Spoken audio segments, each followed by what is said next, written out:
Is this war really necessary? Is there any justification for this war? This is not our war.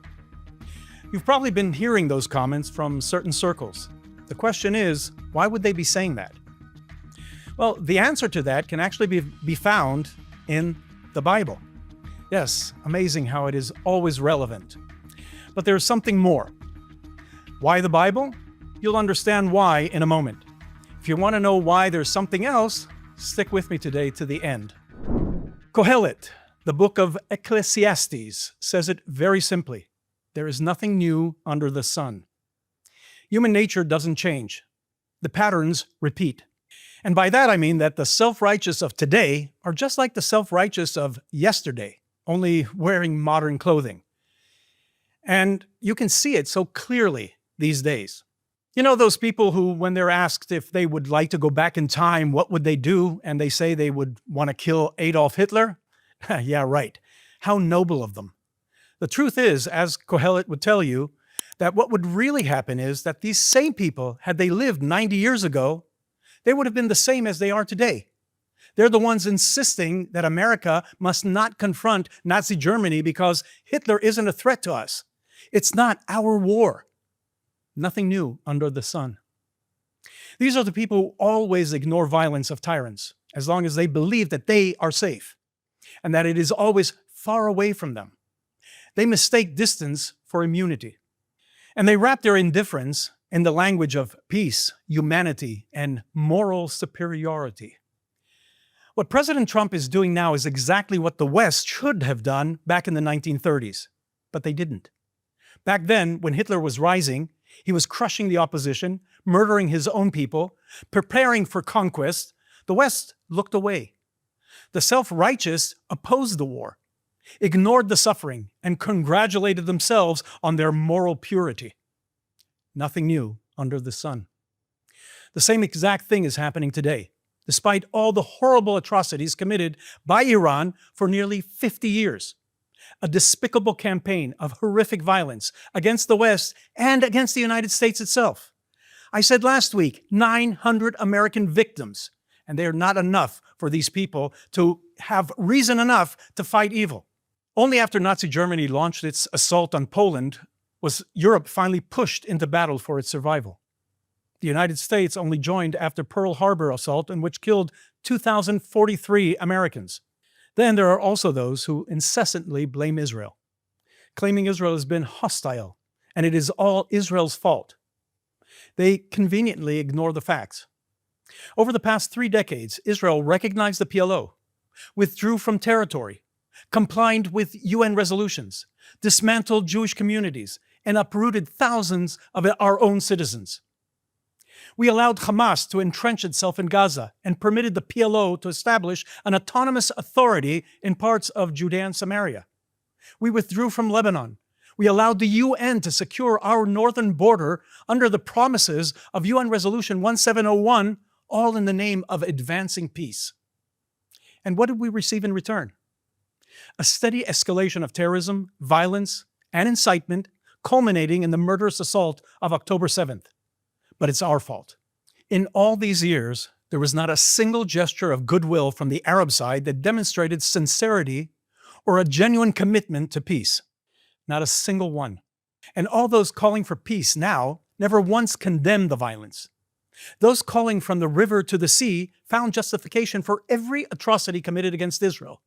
But they are moral. The Israeli people showed a willingness to take enormous risks for the hope of peace. But the dangers we once treated as theoretical are no longer abstract. They are real, and they are deadly. Despite relentless terrorism and thousands of rockets fired at our civilians, we held back for 30 years. And when you look at what Israel is capable of doing today, it is clear we could have ended this threat a very long time ago. We chose restraint because we hoped that diplomacy would succeed. But that restraint was interpreted as weakness. A weakness our enemies sought to exploit to hasten our decline. That era is over. Israel will no longer tolerate those who seek our destruction. The choice now lies with them. The world can change for the better, but only when the forces of good stand up for their values. in the moment when it matters, not decades later in hindsight, because there is nothing new under the sun except the choices we make now. At times, the right choice requires making difficult decisions. So let's look at the events of the past few days. Iran chose Khamenei's son to be the new leader of Iran. The messenger of God, or as they call it, Ayatollah, is not of flesh and blood, as we can see here in this image. Hezbollah and Hamas announced that they would be giving the new Ayatollah the same support they gave his father. That's understandable when you see how similar Gaza, Beirut, and Tehran now look. Reports coming in over the past days point to a significant escalation in Israeli and American activity inside Iran. Dozens, perhaps even hundreds, of Basij members were killed in precision drone strikes. The Basij are the paramilitary volunteer militia that is within the Islamic Revolutionary Guard Corps, the forces that are responsible for assaulting the Iranian public. Reports coming from Iran also indicate a split in the Iranian leadership. On one side, you have Mujtaba Khamenei, the newly appointed Ayatollah, and on the other, you have Ali Larijani, the head of the National Security Agency. As the pressure increases, this split could grow and be very significant. According to multiple sources, the United States and Israel have increased the pace of operations and are carrying out strikes across Iran with a level of intensity and scope not seen until now. The objective is clear: to inflict deep damage on the infrastructure that enables Iran's missile launches and its regional terror network. This will eventually, we all hope, will lead to the downfall of the regime. Turkey's Prime Minister Erdogan called on all sides to restrain themselves. Spain recalled their ambassador from Israel, while the United Nations passed a resolution by the Arab countries condemning Iranian aggression. Global gas supplies tightened and energy prices spiked this week following Qatar shutting down its natural gas facility, claiming Iranian damage. Recent indications, though, are that this was a coordinated move by Iran and Qatar to choke energy supply and force Washington to push for an end to the war. Without Iran, there's no justification for a major U.S. base in Doha. And without that base, Qatar's influence evaporates. That's likely why, since the beginning of the war, Qatar has been quietly sending unusually conciliatory messages towards Israel. They see where the future is going. Asked to comment on these events, Tucker Carlson was very profound with his insights. And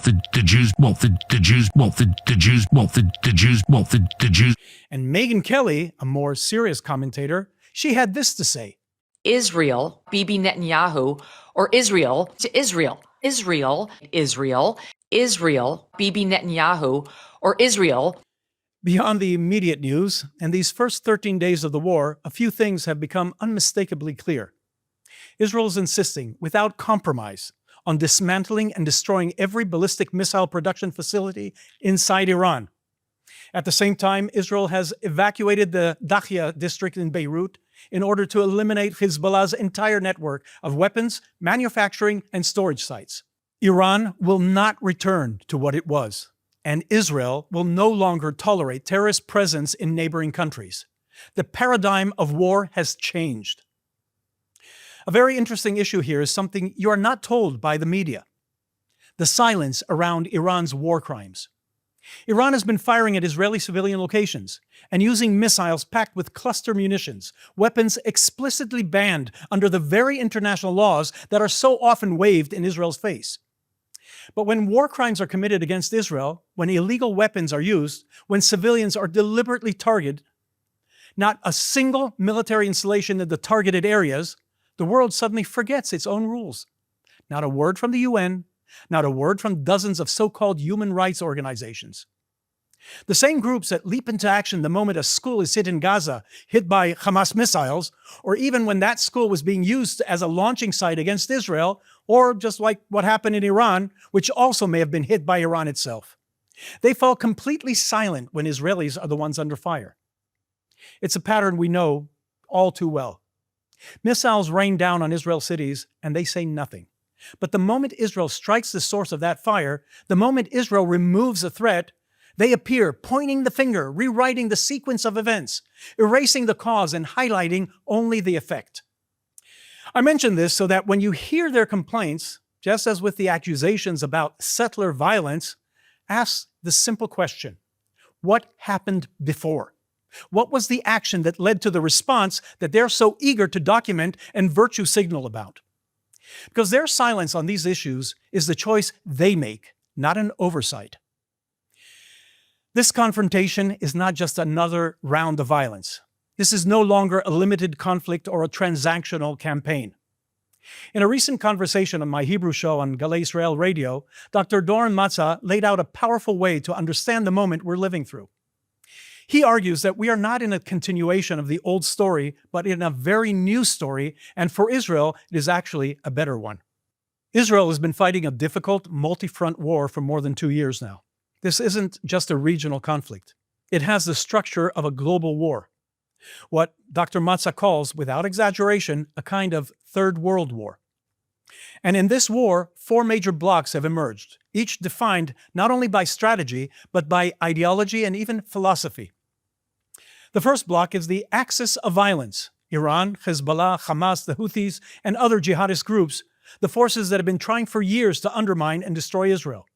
The second bloc is the utilitarian transactional bloc, led by the United States under Donald Trump, which believes in the greatest amount of good for the greatest number of people, and that ideologies, even evil ones, can be neutralized through economic leverage and deals. The third bloc is the progressive Western European bloc, speaking in the language of rights without responsibility, seeking an unrealistic moral ideal that ends up preserving both good and evil. The fourth bloc is the moral bloc, the bloc Israel has represented almost alone for years. A bloc rooted in justice, moral clarity, and the belief in objective good and evil. According to Dr. Matzah, the turning point came on February 28, 2026, when the United States crossed from the utilitarian bloc into Israel's moral bloc. He describes it as America's Pearl Harbor moment. Not a military attack, but the collapse of negotiations with Iran. Washington realized that evil cannot be bargained with. From that moment, the United States has been very clear that this is a battle of good versus evil. The issues are addressed with moral clarity, with absolute positions. It came with a new operational doctrine. You don't pressure evil, you defeat it. And defeating it means the Iranian regime must fall or fundamentally change. Dr. Matzah ended with something profound. He believes Israel is fulfilling its historic mission, the mission of the Jewish people, chosen to bring moral clarity to the world. And in this Third World War, the 2 nations leading the fight are Israel and the United States. When you look at the region today, you can feel the ground shifting beneath our feet. Turkey is weakening. Saudi Arabia is becoming irrelevant. Moshe Ashkenazi, who I've interviewed here on the podcast, he offers an interesting assessment of the events unfolding in the region as the war moves forward. First, he says the war in Iran is shaking Turkey to its core because almost every possible outcome threatens Erdogan's strategic position. If Iranian Kurds gain autonomy after the war, it could reignite Kurdish nationalism across Iran, Iraq, Syria, and especially Turkey. 20 million Kurds inside Turkey could be inspired to push for independence. For Erdogan, this is an existential nightmare. If Iran emerges from the war with a pro-Western government, it could form a deep partnership, even an alliance, with Israel. A combination of Israeli military and technological power with Iran's population and energy resources would create a regional force Turkey cannot compete with. Such an alliance would draw global attention and investment, leaving Turkey on the margins. Then there is the element of India, which he describes as being long dependent on Iranian and Russian energy, and which has now openly aligned with the American-Israeli bloc. This kills Turkey's dream of becoming the main trade corridor from India to Europe. That route will now run through Israel, not through Turkey. And to be honest, would you trust Turkey if you were the United States? When the fighting ends, Turkey will find itself weaker, more isolated, and strategically sidelined. Even in the West, the cracks are showing. Donald Trump's recent statement about the United Kingdom, essentially saying that Europe joins wars only after they've been won, reflects a broader truth. Europe's strategic relevance is fading. Spain and France condemned the action against Iran, not out of principle, but because their leaders are disconnected from reality and eager to distract from domestic problems by invoking the magic word, Do you know what it is? Israel. And with London and Paris projecting chronic weakness, Germany may quietly become America's main partner in Europe, even without taking an active role. All of this points to a deeper issue, not just political, but cultural. Dr. Ido Netanyahu, yes, the brother of, who I've interviewed previously, had a powerful insight on his weekly show on Galei Israel Radio, where he argues that what we're seeing today is not just geopolitical weakness, but a civilizational illness in the West. An illness that explains the hesitation towards Iran, the confusion about Israel's war, and even the shocking celebrations we saw in Western cities on October 7th. Remember what they were celebrating, he said. Not just violence, but rape, mutilation, burning children alive, slaughtering young people at a music festival, kidnapping the elderly and infants. And yet, in London, in Paris, in New York, people cheered. Not just Arabs or Muslims, but native-born Europeans and Americans. Ido says that this joy came from a hatred of Israel that has been cultivated in the West for years. And the place where that hatred has nurtured, where it was given ideological shape and moral justification, was Western academia. From the universities, it flowed to culture, into entertainment, media, public discourse, schools, and even the parliaments. The source is not only age-old anti-Semitism, but something modern. Moral relativism. The insistence that no culture is better or worse than another. There is no objective good, no objective evil. Everything is relative. The same mindset leads people to say a Hamas terrorist isn't a terrorist, he's a freedom fighter. It depends on your perspective. There is no right or wrong. Everything is relative.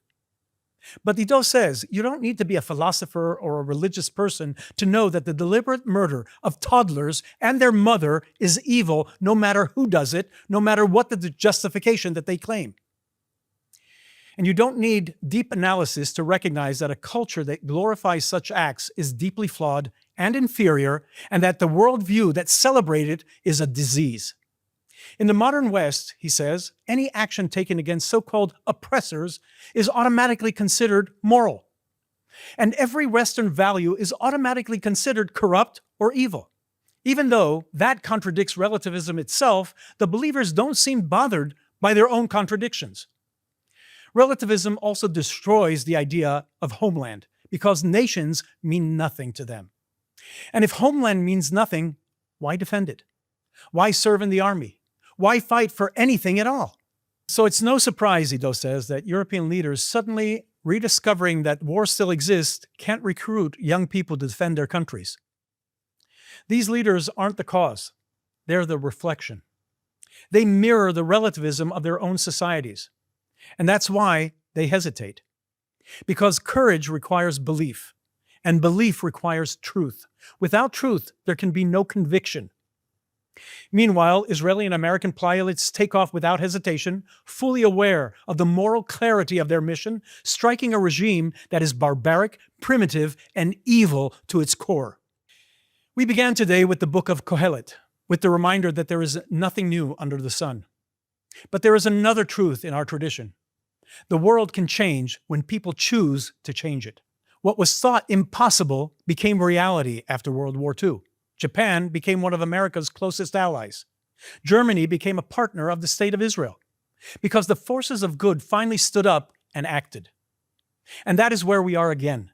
Israel and the United States are standing together in a moment that demands moral clarity and frowns at excuses. A moment that demands courage. A moment that demands that we confront evil, not appease it or negotiate with it. I want to bring this episode down from the level of geopolitics to the level of the people who carry this moment on their shoulders. That's the Israelis. This is what life looks like for us at the moment. Like in this video.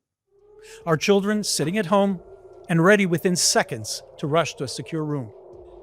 But this is nothing new. It's just the next generation. I was 12 years old when we went down to the shelters in the 1973 war. In 1982, I fought in the war against the PLO in Lebanon as a paratrooper. In 91, during the Gulf War, we sat with gas masks in sealed rooms and shelters. Throughout the 1990s, we faced waves of terror across the country, despite the Oslo peace agreements. In 2003, another war, this time in Iraq. In 2006, the Second Lebanon War. And during the 2000s, terror attacks again, buses, restaurants exploding all over. In 2005, we left Gaza, and since then we've endured 19 rounds of fighting with Hamas, each accompanied by rockets fired across into Israel. And then came October 7th. For the past 2.5 years, our children have been running to shelters. School has been disrupted. Kids are learning the layout of safe rooms instead of playgrounds. On their mobile phones, they're anticipating an alert, not watching the next TikTok. And yet, despite all of this, the country thrives, it grows, it advances. A Facebook friend of mine, Avi Arroyo, wrote this week that we are not a generation that looks for wars, but we are a generation that isn't afraid to fight when we must. Anyone who threatens our children will meet us, the reservists of the state of Israel. Am Yisrael Chai. And together we are unbeatable. And that, in the end, is the real story. So it's not only the missiles, not only the alliances, not only the shifting of world order. It is the people, the ones who stand between our home and those who try to destroy it. The ones who carry the burden so the rest of us can live. Nothing is new under the sun, but the courage of our people, that is eternal. Nothing is new under the sun except the choices we make now. And if we choose correctly, the world that emerges from this war will be better than the one that came before it. Because unlike our ancestors, we here are not strangers in a foreign land. We are home, in our country, in our homeland. Am Yisrael Chai. I'm Daniel Seaman. Join me again next week on Straight Up from the JNS TV studios in Jerusalem, Israel.